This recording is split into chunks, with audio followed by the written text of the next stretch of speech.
Hey, what's up, everybody? This is Gary Owen with the Get Some podcast. This week, my guest is DeMarcus Cousins, Boogie Cousins, DMC Cousins. Now, I met DeMarcus years ago, and I'm going to ask him, before we get done with this interview, I'm going to ask him if he remembers where we met. Because I remember, and it was so brief and so nothing, but it always goes back to you never get a second chance to make a first impression. And he was so young, I remember when we met. And to think that here we are, I'm not going to say when we met, but years later, we got a comedy special that just came out on Amazon Video on Demand. You know, the thing about DeMarcus is he kind of took what Shaq was doing with the Shaq All-Star Comedy Jams, and he'll be the first to admit it. He saw that, and it's almost like the torch was passed. Shaq did his thing for 7-8 years, and DeMarcus trying to pick up that mantle. It reminds me of years ago in Miami, Alonzo Mourning used to have Zoe's Summer Groove, and that was just the funnest weekend in Miami because there'd be like all the NBA guys there, celebs are there, and Alonzo would do a comedy show, and he'd do a big concert, and then you were just treated like a rock star the whole weekend if you were any kind of talent. Think about Alonzo when he did his. He always got the biggest comics though. Like I remember one year he got Cat Williams, he got Dave Chappelle one year, he got Kevin Hart. I did it like 4 or 5 different years. He had Steve Harvey one year. Alonzo wasn't getting them when they were on their way up. He was getting them when they were already up. He got Chappelle when Chappelle really wasn't doing shows like that.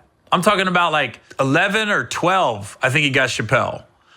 When Chappelle really wasn't out on the road, Alonzo made some phone calls. Alonzo used to make it happen. Here's what he'd do with me.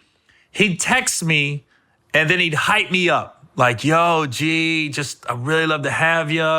And you know, you're one of my favorites. And, you know, the closed mouths don't get fed. So I'm asking, man, as a brother, as a friend, as a father, he'd get real deep into his texts, and you can't say no to that. But he always listens. Zoe always paid well. You were always in like 5-star hotels. You were treated like a king for the weekend. You were going to all the good restaurants and nightclubs, and you was able to get in. And it really, Zoe's Summer Groove used to tap me in socially in Miami like no other. And the reason I brought this up is Alonzo Mourning used to do that, and then he passed the torch to Dwayne Wade. And it went from Zoe Summer Groove to it was like Zoe and D-Wade Summer Groove. And then Dwayne kind of took it over for a little bit, but then Dwayne got busy and he left Miami for a little bit. And then I think Alonzo's doing like the Winter Groove. He switched it. And it's a lot smaller than it used to be. But man, when Zoe was from about 2005 or 4 to about 2012, it didn't get much better than Zoe Summer Groove down in Miami. Because you never know who you were going to see. Especially they had a celebrity basketball game on Sunday, and it was like an all-star game. I remember the 2008 Zoe Summer Groove, he had the Olympic team there. The Olympic team with LeBron and Carmelo and Dwayne. And it just, he had the Olympic team. And the first year I did it was 2006. And that was right when the Heat won the title. So that was the time right there, boy. And, you know, woo. They were kings of the city. Anybody that played for the Heat that year. But, you know, now DeMarcus, he's kind of what Dwayne did with Alonzo. Now he's kind of doing that with Shaq. He's doing his own comedy special. And he did it right, man, because, you know, I saw it. It came out great.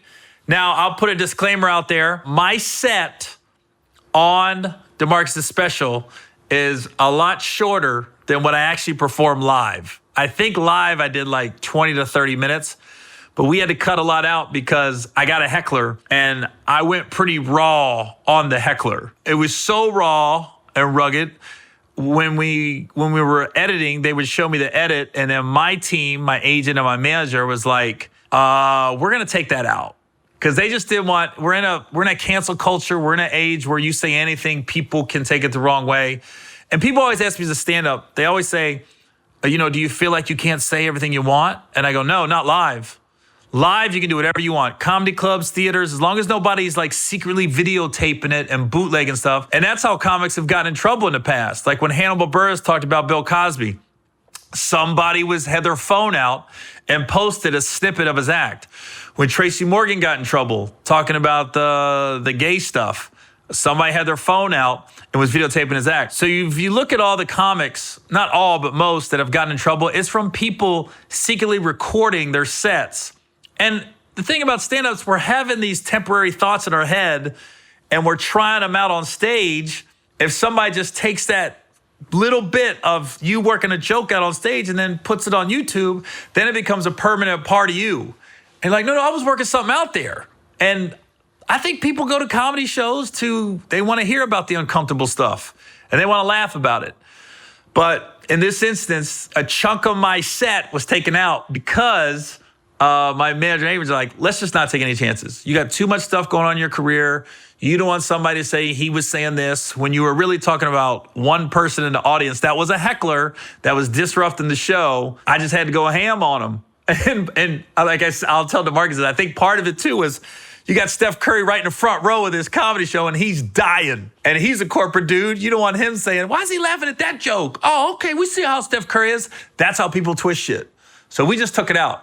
And I ain't gonna tell you what I said. I don't even remember. So don't be like, he said this, this, and this. Unless you was in the audience that night, I really don't remember what I said. Because when you're dealing with a heckler, you just kind of go off and you see what happens. Yeah, so I'm glad DeMarcus on the show. And like I said, this special is called Boogie's Comedy Slam. It's on Amazon Video on Demand. It's only $3.99. What else you doing? Just go ahead and download it, watch it. It's funny. Mike Epps is the host. We got Red Grant, Carlos Miller, myself, Tony Roberts. It's a strong lineup. It's all monsters on this show. And everybody brought it. And it was taped in Oakland. You know, Oakland is that vibe. There's something about the Bay Area. There's a vibe about it. And you can't explain it until you come up here. It's definitely a vibe about the Bay Area. Outside of stand-up, outside of the special, I'm back on the road here and there. Like I was in Dallas last week. Everything went smooth. I had the mask on. I went to the hotel, went to the comedy club, went back to the hotel. Went to the hotel, comedy club, went back to the hotel. So my biggest thing is flying. Like some people are like, how could you be working again? And Jesus, I'm to the point where I think everyone's gonna eventually probably get some form of this. And we just gotta take care of our bodies to build up our immune systems and then to fight it off. I'm taking everything I can like I have it, this corona. I'm taking vitamin D, I'm taking zinc, I'm taking turmeric. I don't know what it is. Drink a lot of water, putting electrolytes in my water. I got my guy from Herbalife sent me some immune booster powder to put in my drink. I'm mixing apple cider vinegar and stuff. Believe me, I've never taken such good care of my body.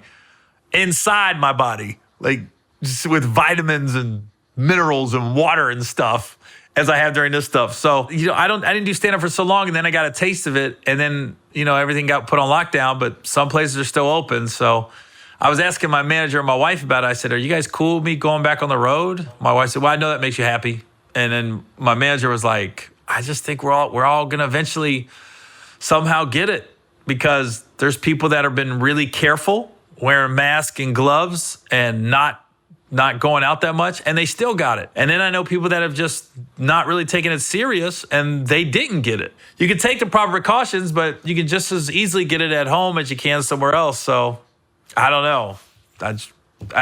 I'm not a doctor. I'm just trying to take extra good care of myself during this. This weekend, I'm in Atlanta, Georgia. I'm actually going to stay at my road manager's house, Brad. So I'm not going to be in a hotel.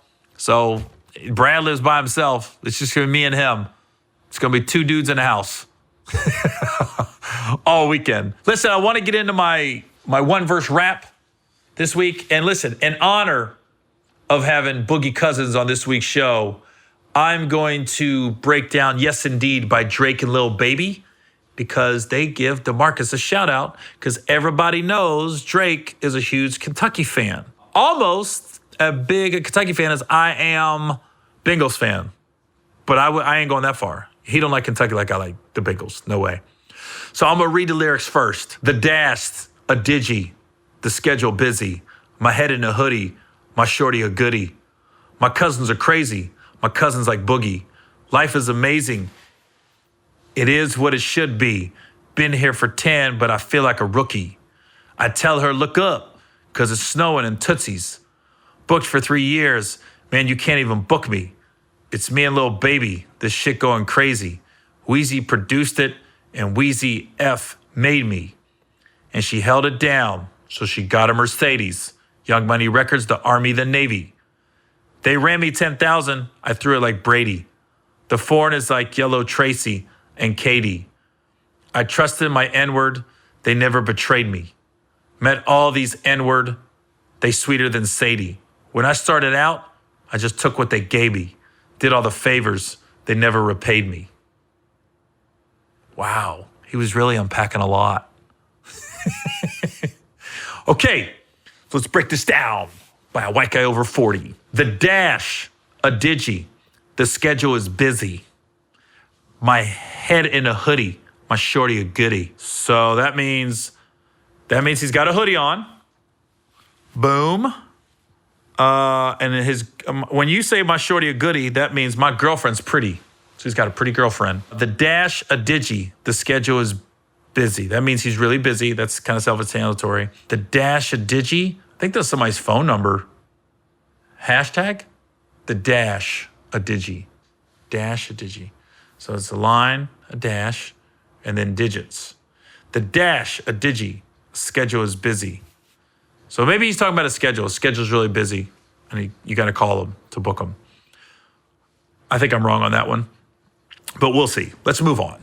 I'm sure when you see this, you'll correct me. My cousins are crazy. My cousins like Boogie.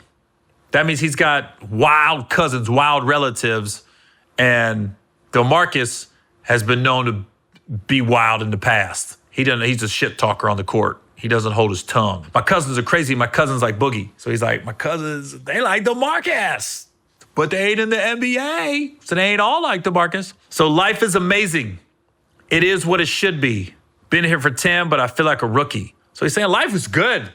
I'm doing good in rapping. I'm making money. I got a cool girlfriend. My schedule's really busy. I've been doing this 10 years, but it feels like I just started. So he's like, I feel like a 10-year vet, but feels like a rookie, but I'm a 10-year vet. So he's really saying, hey, life's going great right now. I feel like I just started, but I didn't. I've been rapping for 10 years. I tell her, look up, because it's snowing in Tootsies.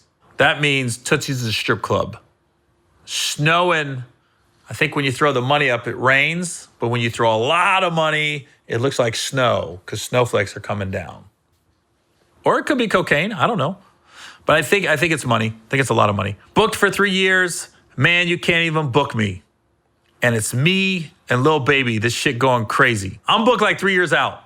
So you can't book me. My schedule is busy. So don't even ask. You can't even book me. Stop calling. I can't do any more shows. I'm really, really busy. So it's me and Lil Baby. This shit going crazy. The other rapper's name is Lil Baby. And they're having a good time rapping. Wheezy produced it. And Wheezy F made me. That means Lil Wayne, who's Wheezy, he produced this song, and Lil Wayne helped discover Drake. And she held it down, so she got a Mercedes. That means the girl was cool, so she got a car. Young Money Records, the Army, the Navy. They ran me 10,000. I threw it like Brady. I think I got $10,000, and I just threw it up. There might have been a Tootsies. He might still be doing a throwback in the middle of the verse, because I could see them getting 10,000. I just threw that shit up like Tom Brady, like boom. I don't give a fuck about $10,000. Throw it up in the air. The foreign is yellow like Tracy and Katie. I trusted my N-word. They never betrayed me. So the foreign is yellow like Tracy and Katie. Tracy Ellis Ross? Kevin Durant. Tracy and Katie. Kevin Durant's not light skinned. The foreign, I'm thinking that's a car. The foreign is yellow like Tracy. Foreign car. I trusted my friends. I trusted my N-word. They never betrayed me. So I trusted my friends. I like them. They got my back. They're not trying to tell on me. Met all these N-words. They sweeter than Sadie. So I think that's Sade. Sadie. Sade, sweet. So I met all these guys. They're sweeter than Sadie. When I started out, I just took what they gave me. Did all the favors. They never repaid me. Basically, he's saying he met all these dudes and they try to act hard, but they really ain't. They sweet. They weak. They're just not hard. Nothing. When you say sweet, that means you ain't gangsta. When I started out, I just took what they gave me. I just took whatever. I just wanted to rap. I didn't care about money and contracts and and rights and ownership of the music. I didn't care about that. So I did a lot of favors, and they never repaid me. He's like, dude, I went on all these people's albums. I pumped their shit. I didn't get paid for it. But ain't nobody trying to do that for me. You ain't trying to help me out, so it is what it is. Drake was getting some shit off his chest on this verse. He's like, look, I'm busy. My girl's with me. She's fine. I got some crazy friends. I did a lot for people. I appreciate Lil Wayne for putting me on. But, you know, there's a lot of you out there that I did a lot for, and you guys ain't doing shit for me now. So it is what it is, and I got a yellow car. I got a yellow car, and I hope you like it. And when I get $10,000, I just throw it in the air. I don't even care. I just throw it. Doesn't matter where it's at, I just throw it. Yeah, Drake was getting some stuff out of his chest on this one. So that's why he probably called it Yes Indeed. That makes sense now. Yeah, indeed I am getting some shit off my chest. All right. I think I was completely off on that song, but I could be right. Some parts were right, but clearly, right off the bat, I didn't know what the first verse meant. The dash, a digi. The schedule is busy. I don't know what the dash and digi means. Is that a phone number or a dash? I don't know. Figure it out later. All right. The only reason I did that song is because DeMarcus Cousins is my guest this week. He's in that song, so that's why I did it. He's from Kentucky, and Drake's a Kentucky fan. All right, so this week's guest on the Get Some podcast is my boy, DeMarcus Cousins. He was voted one of the top 500 junior high basketball players ever to come out of Alabama. He was an amazing athlete. You missed him in football. Wasn't good enough to make it in baseball, so we chose basketball. Sure. Who knew a black guy over 6'8" could play basketball? This is crazy. Crazy times we're living in. Now, my guest this week is DeMarcus Cousins on the Get Some podcast. What's up? I don't know. Do I call you Boogie, DeMarcus, Man, DMC? I'm a man of many names, so whatever you comfortable with, bro. This is why we're here this week. Your Boogie's Comedy Slam came out on Amazon, on demand, $3.99. The best $3.99 you'll spend this week. I was a part of it. Now, first of all, how'd you come up with the concept? Why did you want to do it? I grew up a big fan of, stand-up comedy. I remember me as a kid and my mom, up watching Comic View, and I would be right along with her, laughing just as much as her. So that's kind of where my love for it started. I ended up watching a Shaq comedy special once, and he had a couple of those, and I fell in love with the whole concept of it. I saw it at a younger age, and now I'm in a position where, I'm trying to venture off into different avenues, and this being one of my passions, comedy, I wanted to, put my own type of special together, and that's basically how it came about. You didn't go with like level entry comics. You had all heavy hitters, because I'm telling you, when I saw who was on it, it's one thing to get like big name comics, everybody gets that, but within the comedy world, we know who the strong comedians are, where we're like, damn, I don't want to follow him, or I gotta have my A game if I'm following him. Right. So when I saw the lineup, I went, shit. This is a really strong lineup. That's just how comedians think. A lot of us won't admit it, but literally we look at lineups going, oh, shit. Oh, shit, that guy's good too. Because you had Epps hosting, and Red Grant, Carlos Miller, myself, Tony Roberts. Did you handpick these people, or how did you come around? How'd you come about coming up with this lineup? I had put every comedian. I started off doing just shows in different cities, and eventually I went, and tried to make one on this type of level. So with that being said, I started off with, a couple of local ones, and I would handpick comedians. It kind of worked out for me, so I thought I was on to something. So every show I do, I make sure I'm the one to pick each comedian, and, each show's been a success so far, so hopefully it keeps rolling. Now, I remember this night in particular. It's funny how comedians, we the good shows we don't really remember, but the shows that kind of go left on us a little bit, we don't forget. This is what I remember about the night. I remember it's at the Paramount in Oakland. It's a lot of the ball players are there. Obviously, if you're in Oakland, you got a lot of Raider fans. You got a lot of 49er fans. Yeah. So I'm on the... you already know where I'm going with this. I'm on the side of the stage, and normally I don't watch comedians before I go up. I don't like watching stand-up. I like just be in my zone. But when you're doing a TV taping, you got to watch the other comics, because you don't want to touch on any subjects that they're touching on.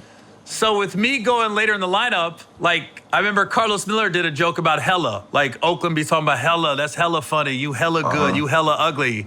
And I had a hella joke. I was like, okay, that's gone. Yeah. I can't do that one. Right. And then Red Grant was talking about getting hyphy and doing. I was like, okay, I was gonna do some Bay Area rapper stuff. That's gone. So I went up and I said, there's a huge difference between Raider fans and Niner fans. And it was about, I know we edited it down for the special. It was probably about 2-3 minutes of just the crowd was arguing with each other. Yes. Raiders, Niners. And I remember thinking, is this shit gonna end? Man, it's crazy. Like, that culture when it comes to those two teams and that, in that region is everywhere you go, bro. It's either Raiders or Niners. Like, they don't want to know your name. They don't want to know how your day is. It's, are you Raiders or Niners? And then we can finish whatever the rest we were talking about. So, well, I learned the hard way. On camera. Right. I was literally had a joke about the difference between Raider fans and Niner fans. I think all I got out was Raiders and Niners, and then the crowd was just like, Raiders, Niners. Yes. The new comic in me would have freaked out. Like, if this would have been my first 5 years in the game, I would have freaked out. But doing it as long as I have, I literally was just sitting there just waiting it out. Like, let me know when you guys are ready. Great. Yeah, you handled it great. So, and then there was a couple in the balcony that just wouldn't be quiet. So I had to handle them, which we had to edit out of the special because I went a little too raw with them, believe it or not. And we had Steph Curry in the audience, and you can't have Steph Curry laughing at an off-color joke like that. So so when everyone watches this special, just blame Steph Curry why there was about a 5-minute chunk of my act not in there, because he was dying. But we couldn't put it in because it was just too raw, and especially in today's climate. Yeah. We couldn't put it in there. I mean, that's the great thing about humor, though. Like, you can touch on certain subjects, and we can laugh. At the end of the day, it will be a laugh. Over time, it will be laugh. So that's the great thing about comedy. For me to be on it, came at a interesting time because I was getting ready to film my Showtime special, and then you guys called and was like, "You want to do the Boogie comedy special?" I was like, well, see if I got enough material first. I didn't want to do the same material on my special that I did on your special. And it was funny that this came about because I just had Kevin Hart on a couple weeks ago on my podcast, and he said the first time he did the Shaq All-Star Comedy Jam, same thing happened. He said, I was getting ready to do my Comedy Central special, and they called, and he's like, all right, do I got 15 minutes to give up, basically? And it's what I always tell comics, when something like this comes along and you got someone like yourself or like Shaq used to do or anything, any chance you get to be on TV, just take it. Because Kev said the Shaq thing blew him up and he had no idea. He said he didn't know it was going to be like that. He just thought, that's a cool special, I'll do it. Right. That's why you never know when these things come around. That's a dope story. Hopefully it happens the same way with mine, man. Now, where you at now? Where you riding this COVID thing out? I'm back home in Mobile, Alabama right now. Me and my wife just recently had a new piece of the family. So with COVID and everything, it kind of prevented us from, letting the rest of our family meet them.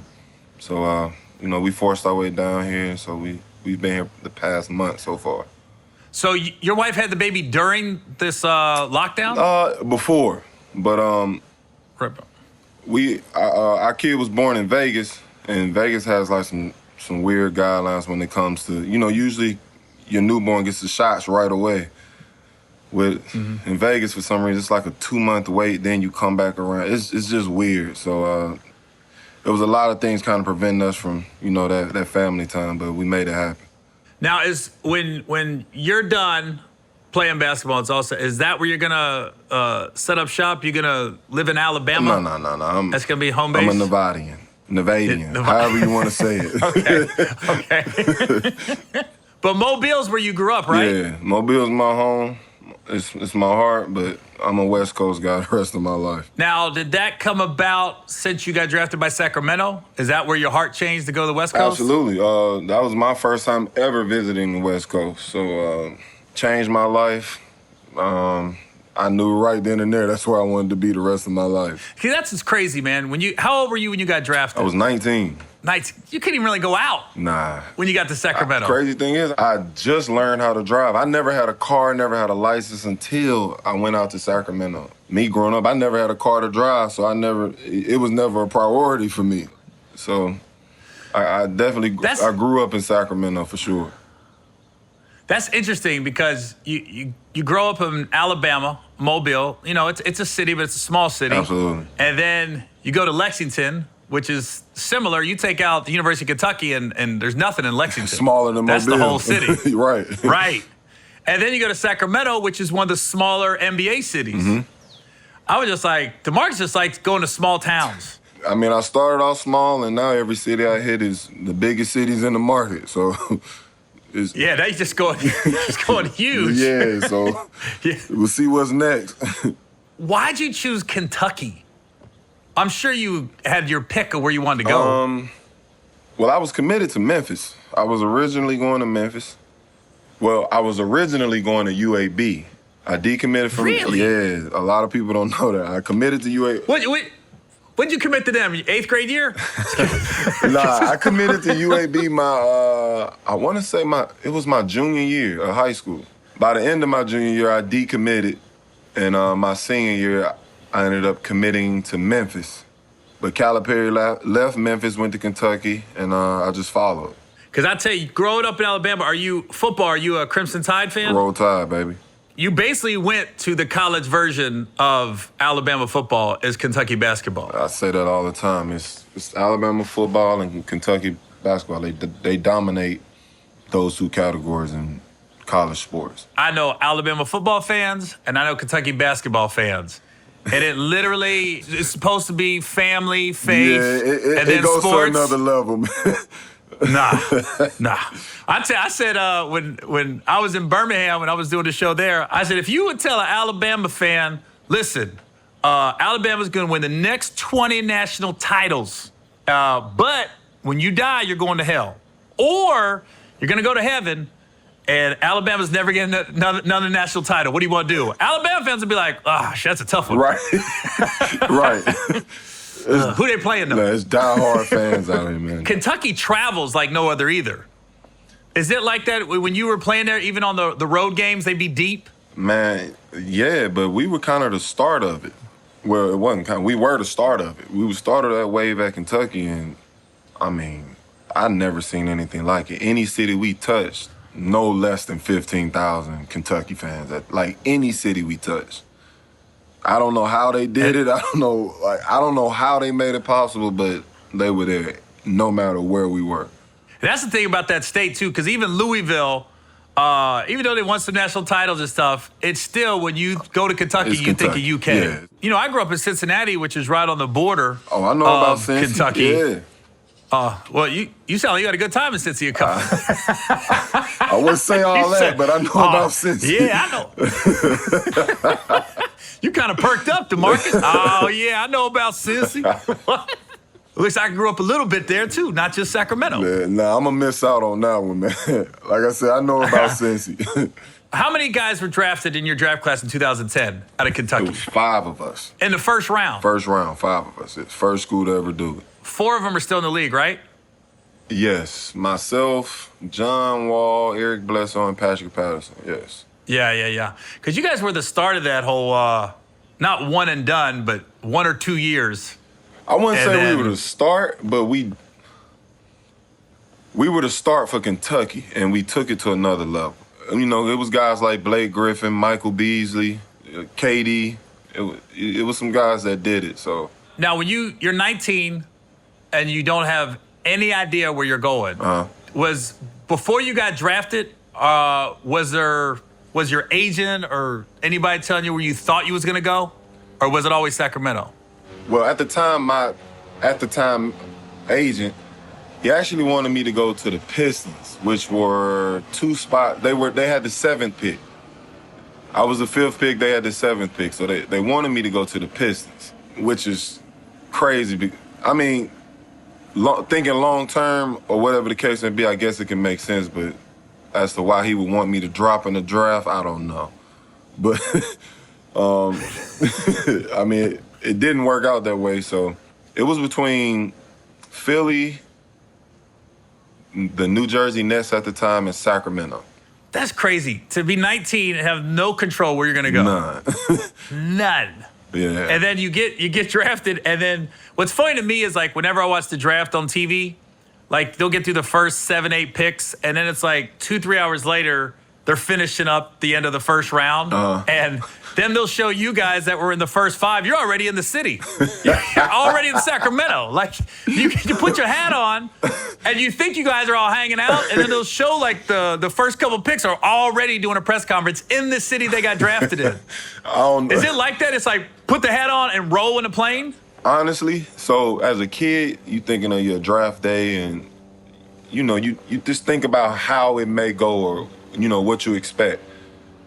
It's a complete opposite of anything you ever, like, once you put that hat on and they call your name, from that point on, it turns into a business. Like, right away. It's like a snap of a finger. And it's like no looking back. By the end of the day, you're exhausted. Like, it was no time to really celebrate. And the next morning, you're flying out to your city. So, like I said, the business starts right away.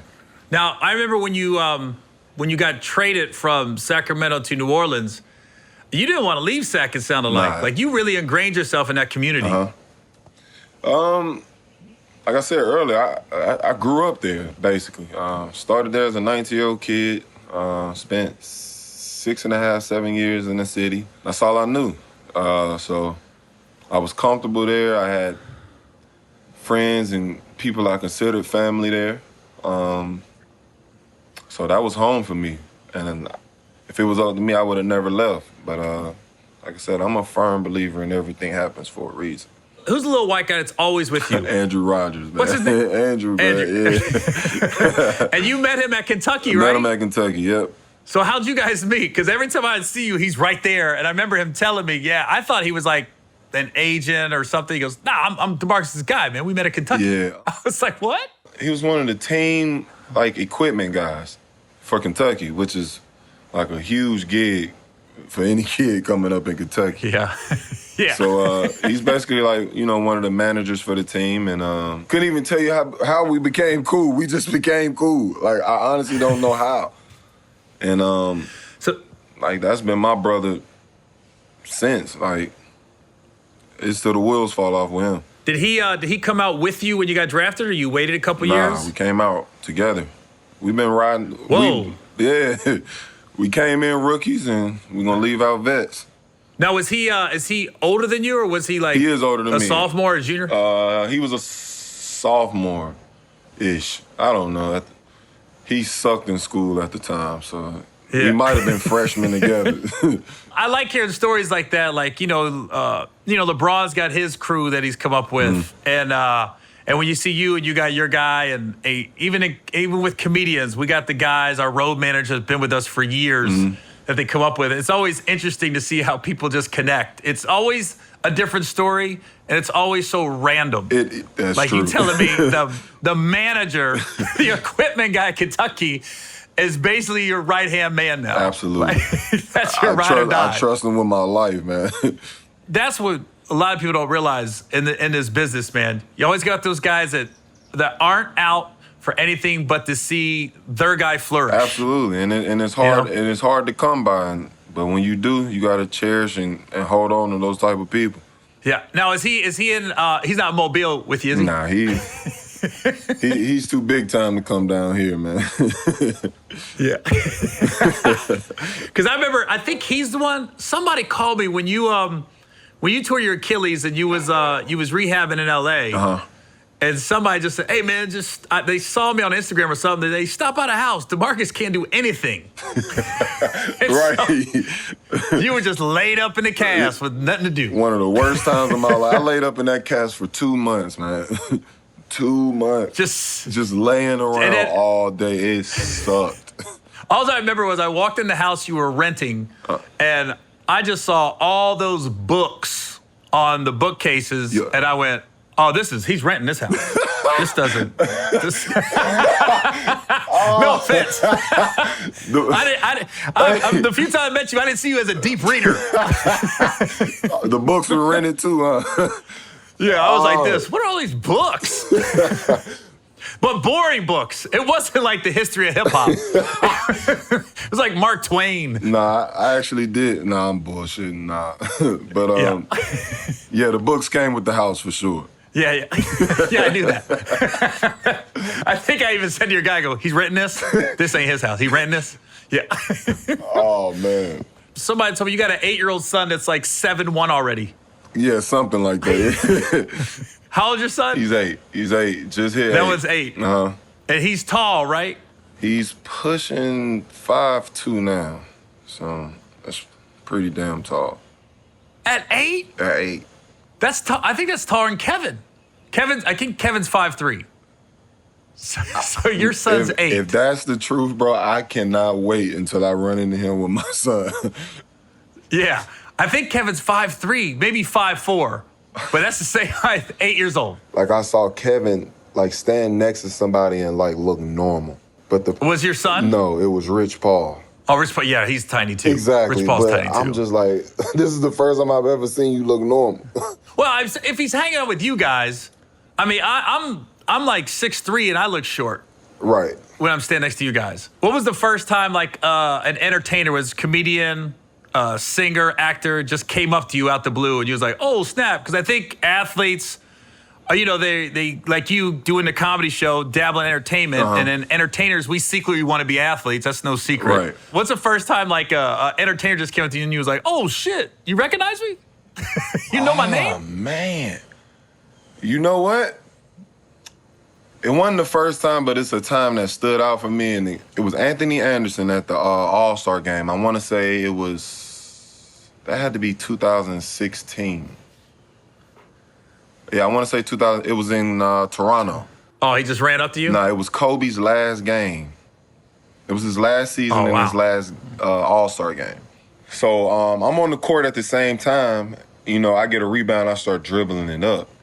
So I hear somebody scream from the sideline, like, DeMarcus, pass Kobe the fucking ball. And I look over and it's Anthony Anderson, and I'm like kind of stuck in a place. I'm like, damn, I didn't even know he like knew me like that. One, then two, I'm like, who the hell is he talking to? You don't know me like that. Right. So I'm just like, yo, shut the fuck up, and I just keep going. And I'm like, damn, I don't really know if I wanted that to go that way. Like this, I'm gonna make you black and bluish. Yeah, for real. But that was a moment for me, and I was just like, damn, because I'm a huge fan of Anthony Anderson and his work. Mm-hmm. But yeah, I didn't really expect my first time meeting him to go that way. Now, do you guys hear the hecklers when you're in the middle of a game? I mean, yes, for the most part. Sometimes. If you're in the middle of play, not really, but if it's like a dead ball, you can definitely hear what's going on around you. I'll be wondering sometimes. I'll be like, they gotta hear that shit. But with Anthony, he's sitting on the floor, so I definitely heard him. And he's screaming at the top of his lungs. So. Yeah, and his voice is distinctive. Right. You can't mistake that one. Yeah. Now, speaking of that, you were in New Orleans when Tony Roberts just suited up and started shooting pregame shots, right? Man, this dude is nuts, man. Well, the funniest part about that, so those people don't know, DeMarcus is playing for the Pelicans. Was this like 2 years ago? Maybe 3. It might have been 3 years. Maybe now. 3. Yeah. 3 years ago. And Tony Roberts, who's on the comedy special, I think you were having one of your comedy shows, because you've been doing this for a couple years now. This is the first one you filmed. Right. You were doing a comedy show in New Orleans. And Tony Roberts has the New Orleans Pelicans sweatsuit on, the warm-up sweats, and he just gets on the court and starts shooting in the layup line and stuff. The crazy thing is, he called I threw him the basketball. I thought he was just, gonna take him a little shot and go sit down. Like, this dude really started warming up. I'm like, man. And once he started doing it, I'm like, man, I'm hoping, like, arena security doesn't come jam this dude up. Like, But nah, they kind of they laughed about it too, and they just kind of got him off the court. But I was hoping they didn't end up tackling this dude in the middle of the floor, man. Yo, when I was watching it, I saw that one security guard come at him. He wasn't having it. No. Tony was trying to explain, nah, no, DeMarcus, I'm cool. I don't care. I don't care. Nah, that's not allowed just kept coming. All, bro. That could have really went bad, but luckily it didn't. Yeah. Tony's funny, man. Hilarious. That's one of the most underrated guys out there. I totally agree. And you must have got hip to him because he lives in Sacramento, so you must have got hip to him when you was playing with the Kings. He's in my top 5. He's one of my all-time favorites. Yeah, Tony's a beast. Yeah, for sure. He's a beast. And I don't know, I think his wife's from Sacramento. She is. Because he just lives in Sac. Of all cities. It's a diamond in the rough, I promise. Sac is a hell of a city, man. I promise you. Before I really spent a lot of time there, I would just go off. Remember when the Lakers were playing the Kings and Phil Jackson had the cowbells? Yep. And they made it sound like Sac was just this country-ass city. But every time I go there, I always have a good time there. And they got good restaurants. The vibe's good. Yes. I just went there with Deion Taylor and Matt Barnes. We did one of the Black Lives Matter marches there. Okay. Yeah. 50,000 people. Man, Sac is it's a beautiful city, man. I kid you not. Did you play at the old arena, right? And the new one? Old and new, yep. The old one, I didn't think it was that bad. No. To build a new one. That arena was literally falling apart. Was it? I remember a game. Okay. It was actually Future, the rapper Future, came to one of our games. He was sitting courtside. Our owners were kind of going crazy, excited that he was at the game. And this might have been in 2013, maybe 14. So he's sitting courtside. They announced him at the game, all that, and a piece of material fell off the ceiling of the arena onto the on the court.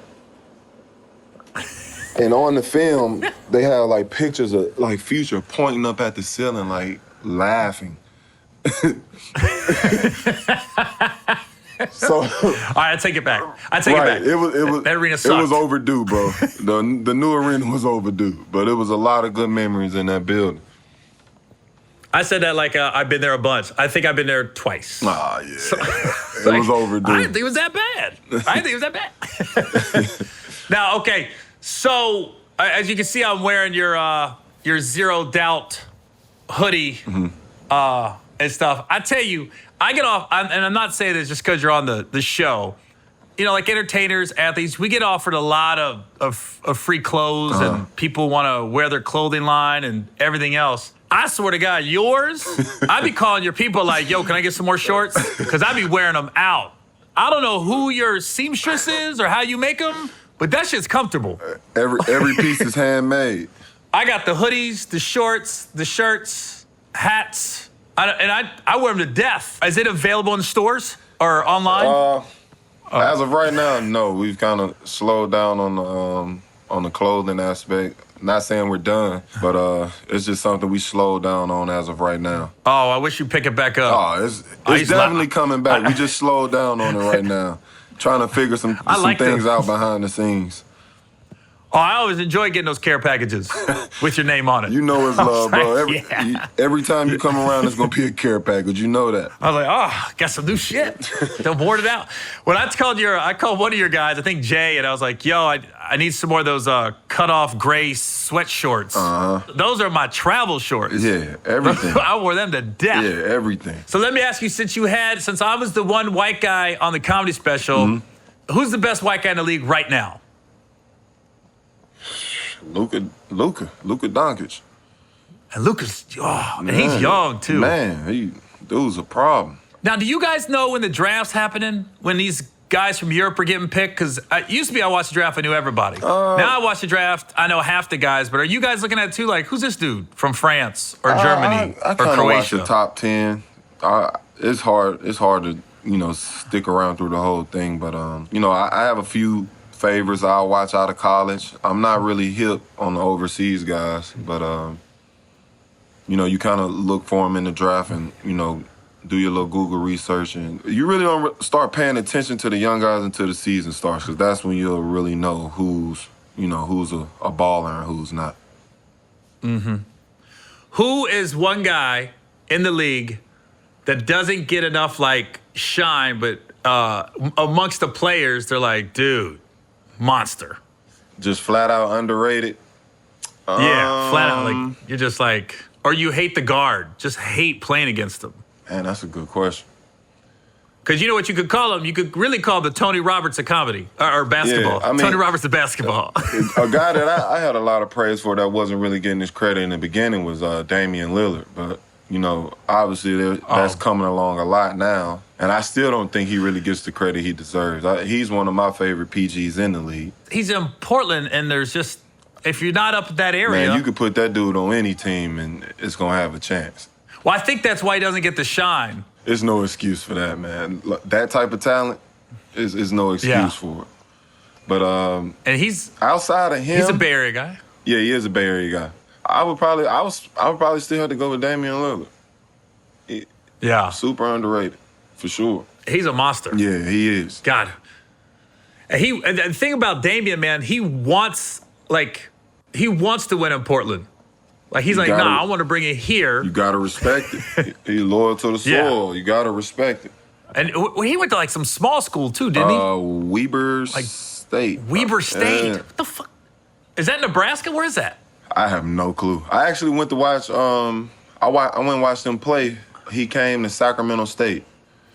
He was one of the guys on the board for Sacramento, so I ended up, going to watch him play in person at Sac State. And definitely put up a quiet 40, which is unheard of. A quiet 40, yeah. I heard guys used to say that in NBA about Tim Duncan. They'd be like, they'd play him and be like, man, shut him down. And then they look and go, 25 and 12. Well, exactly. When did that happen? Yeah, exactly. Who's the biggest shit talker? He's more of an agitator. I wouldn't say he's really a shit talker. He's more an agitator. But I would probably say, Jimmy Butler. Jimmy be talking shit? He does. I'm a big trash talker. I know Jay Wall's a big trash talker. I didn't know about Jimmy. Yeah, Jimmy's a trash talker for sure. I would love for them to be able to mic you guys, but you probably lose endorsements. For sure. Yeah, some of the shit that gets said on the court is just... Yeah. Draymond Green. How could I forget Draymond? Draymond for sure. He's the biggest shit talker? Definitely top 5. Is there a line not to cross when you're shit talking? I mean... On the court. You just got to be careful with who you're dealing with, because the line is different for everyone. That's true. If you're talking, you better be able to back it up. Yeah, probably would have been safe with Dirk Nowitzki. Here's the problem with all these European players. Half of them are speaking broken English. You might be talking all kinds of shit, and they're going, what did he say? Here's what's crazy, DeMarcus. You've been in the league since 2010. Uh-huh. And coming in 19, I think people just assume you're at the tail end of your career. Like, we see you and we're like, oh, he got to be mid-30s.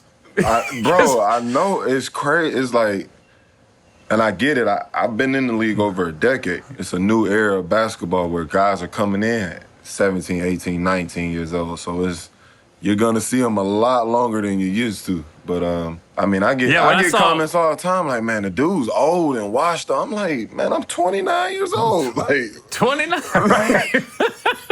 But, I mean, it comes with it. It's the nature of the beast. And, I mean, all you can really do is just kind of laugh at it.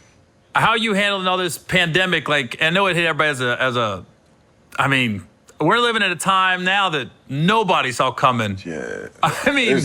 It's a weird time, but, I mean, with that being said, I think everybody can agree with me on this, but this is the most time we've had with our family and with ourselves, like, in a long time. Yeah.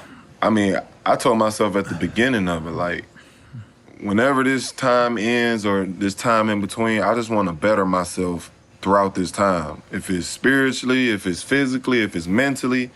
I want to be a better father. I want to be a better husband. You know what I'm saying? I just want to better myself in all aspects of my life, and I think this is the perfect time to do that.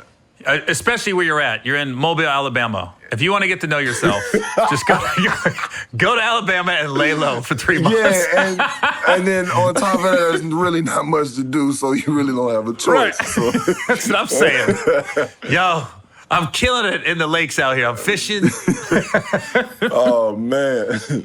Mobile's a nice place, though, man. I've been there a few times. I got a couple friends from Mobile, and I'm like, I didn't know you hear Alabama, And you don't think farm, oceanfront. Yeah, you think farms and fields, but yeah, we're actually on the water. Is Mobile where Mardi Gras originally started? I'm glad you said that. Yes. Yeah. See, I do my research. A lot of people think Mardi Gras started in New Orleans. That's not true. Started in Mobile, Alabama. You know, obviously, New Orleans took it and put it on a pedestal, but it originated in Mobile. So if nobody's ever been to Mobile, it really the little main street where the bars are. It's just like a mini bourbon. Bars and restaurants. It's about a corner block of bourbon. Yeah, something it's like mini. Yeah, it's mini. Super mini. Yeah. Yeah, it's the Kevin Hart of Bourbon Street.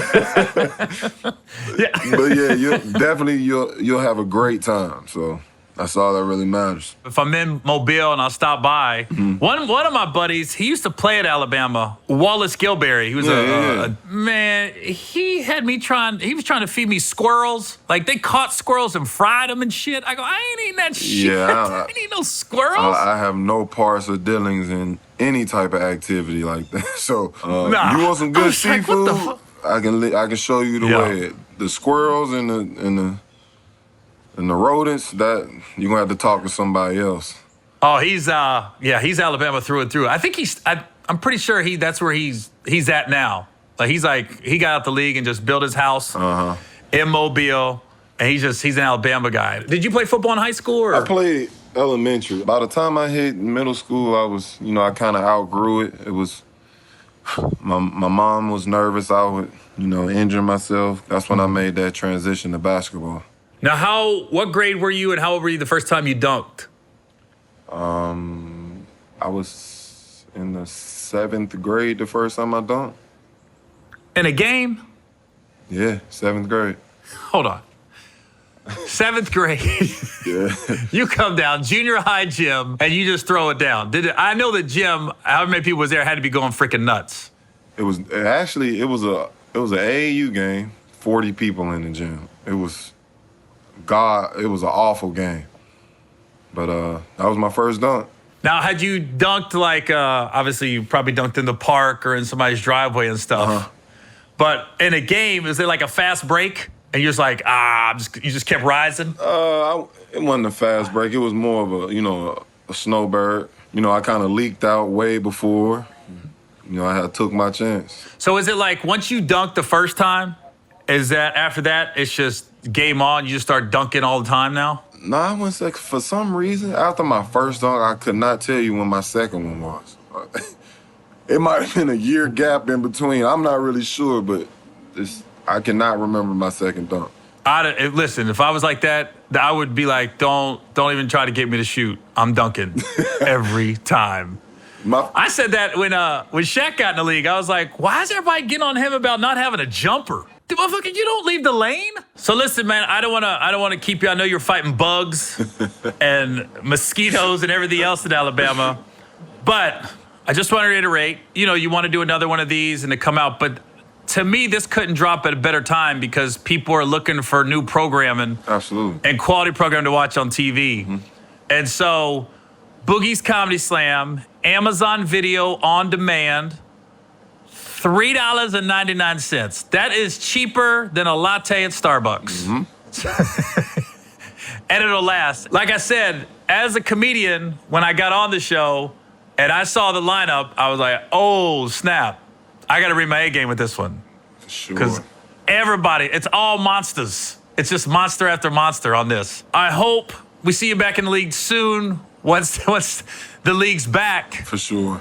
And I'm sure I probably won't see you in Mobile, I'm guessing. Probably but not. I'm sure I'll see you. I'm sure I'll see you somewhere else in the future. All the best to the wife, your 7-foot, 8-year-old kid, the newborn. Just knowing you over the last couple years, man, you've always been very cordial, nice. Okay, we'll end with this. Do you remember the first time we met? Because I bet you don't. Tell me. It was in Orlando, All-Star Weekend, and we was outside at the Valet, and I would just stand there, and you walked up, and you go, oh, snap. And it was real quick, and then you got in a car to go somewhere. But you looked over like, oh, you a funny dude, man. Man, that might have been, I might have been 20. Yeah, you was young. Yeah, that young. was my second year in the league. That's crazy. Yeah, we was in Orlando at the All-Star game, and this is what I remember. I ended up, like, shooting the breeze with, I think it was Kawhi Leonard's mom for like 20 minutes, and I thought it was one of the players' girlfriends because she didn't look old enough to have somebody in the NBA. And then somebody was like, yo, that's Kawhi Leonard's mom. I go, who? And then somebody said, the guy with the cornrows. I go, okay, yeah, that's his mom? Like, she didn't look old enough.